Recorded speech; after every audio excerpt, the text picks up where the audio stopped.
Pertemuan kelima dari pemrograman web yaitu mempelajari Object Oriented Programming atau biasa disebut sebagai OOP.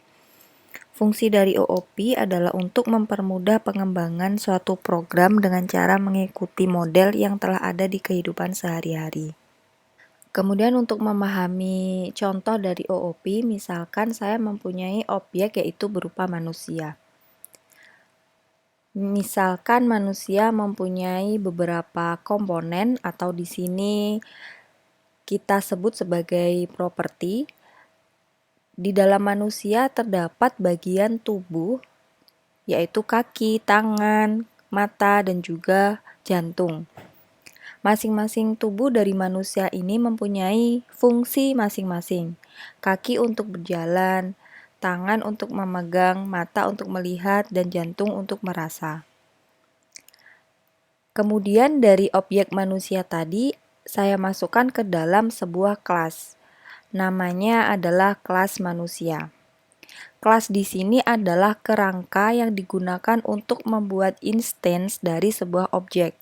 Jadi maksud dari instance di sini adalah seperti permisalan. Nanti kita bisa memahami lebih jauh lagi tentang instance di step selanjutnya. Jadi dari properti manusia tadi saya masukkan ke dalam kelas manusia. Bagian tubuh ini adalah sebagai properti yaitu ada kaki, tangan, mata, dan jantung.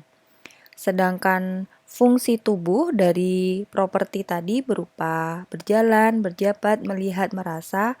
Ini kalau di dalam OOP disebut sebagai function atau method. Jadi bagian tubuh adalah properti atau sama saja seperti variabel, kemudian fungsi tubuh adalah sebagai metode. Kemudian di sini ada cara membuat kelas di dalam PHP. Misalnya tadi sudah membuat kelas manusia, jadi caranya kalau dimasukkan ke dalam OOP PHP, kelas, kemudian ini adalah nama dari kelasnya. Kemudian di sini ada kurung kurawal, nanti fungsinya adalah untuk menyimpan semua properti dari kelas manusia, misalnya seperti tangan, kaki, kemudian metode-metode juga dimasukkan di dalam kelas manusia. Di sini ada definisi dari properti, yaitu data yang terdapat di dalam kelas.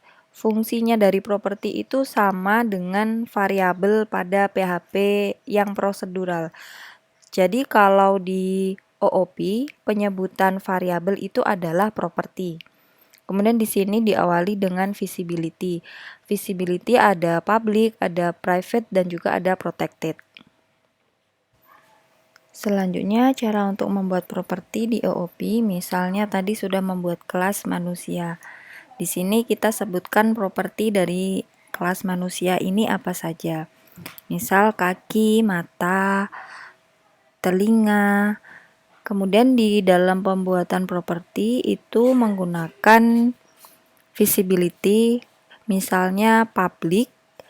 Nah, ini nanti bisa dilihat fungsi dari public apa. Kalau di modul nanti ada contohnya public, private, dan juga protected. Kemudian cara untuk membuat metode di OOP. Jadi metode ini adalah sebuah function yang diawali dengan visibility juga, seperti private, public, dan protected. Cara pembuatan metode di dalam OOP, di sini ada public function set mata dan juga berjalan. Jadi cara pembuatannya kita awali dengan visibility, kemudian menggunakan keyword function, kemudian disebutkan nama metodenya apa. Nah, metode ini diletakkan di dalam kelas. Jadi sama seperti properti, dia juga dimasukkan di dalam kelas. Selanjutnya ada istilah objek. Jadi objek merupakan instance yang didefinisikan oleh kelas. Kita dapat membuat objek dengan menggunakan satu kelas. Nah, supaya tidak bingung gini. Tadi kita sudah membuat kelas manusia. Di dalam kelas manusia sudah ada properti hidung, mata, dan juga misalnya ada function atau method, set hidung, kemudian set mata. Selanjutnya, kita dari kelas manusia ini bisa membuat objek. Nah, objek yang dibuat oleh kelas manusia ini bisa lebih dari satu. Misal saya akan membuat objek Roni dan Ayu. Kenapa kita bisa membuat objek lebih dari satu?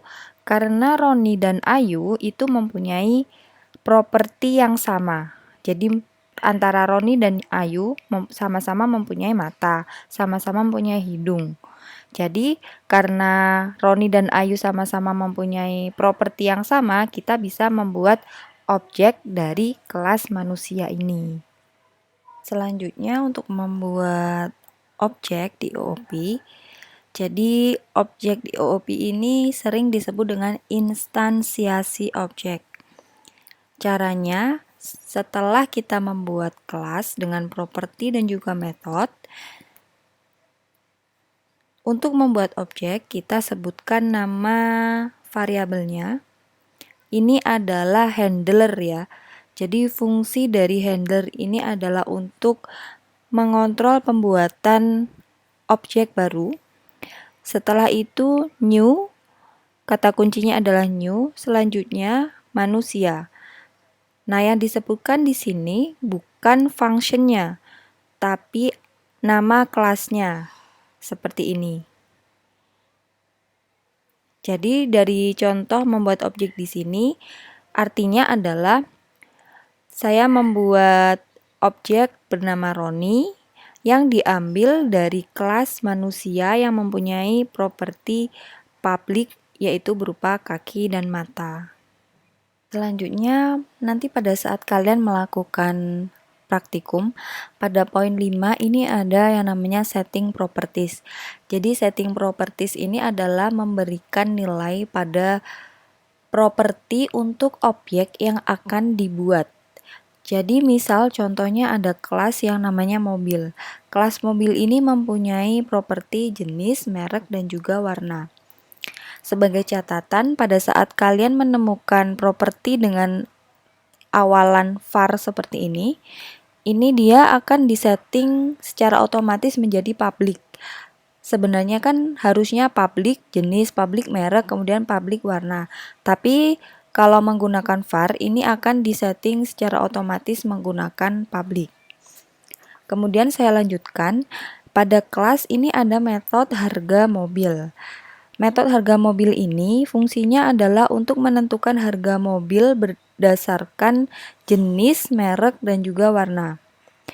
Jadi jika jenisnya mobil adalah SUV dan mereknya Honda, sedangkan warnanya merah, maka nanti akan ditampilkan 400 juta. Selanjutnya untuk selainnya akan ditampilkan 150 juta. Kemudian setelah pembuatan kelas mobil selesai, saya akan membuat objek baru yaitu mobil 1 dan juga mobil 2. Kemudian pada saat pembuatan objek baru yaitu mobil 1, saya menentukan nilai dari properti untuk jenis untuk mobil 1 yaitu SUV, mereknya Honda, kemudian warnanya merah. Nah, caranya itu menggunakan tanda panah seperti ini. Jadi nama dari handlernya, kemudian diikuti tanda panah, kemudian diikuti dengan properti apa yang akan diberikan nilai. Seperti itu. Sama seperti dengan mobil 2. Nah, ini adalah cara untuk setting properti pada instansiasi objek menggunakan PHP. Kemudian setelah setting properti pada objek baru selesai, yang dimasukkan di dalam metode harga mobil ini adalah nilai dari properti yang sudah kita masukkan ini. Kemudian di sini ada variabel this jenis. Fungsi dari variabel this ini adalah untuk mengambil nilai dari properti yang ada di dalam suatu kelas. Tadi kan sudah disebutkan var jenis. Kemudian di dalam function harga mobil ini ada penyebutan this jenis. Jadi maksudnya adalah dia mengambil nilai dari variabel jenis atau properti jenis yang ada di dalam kelas mobil.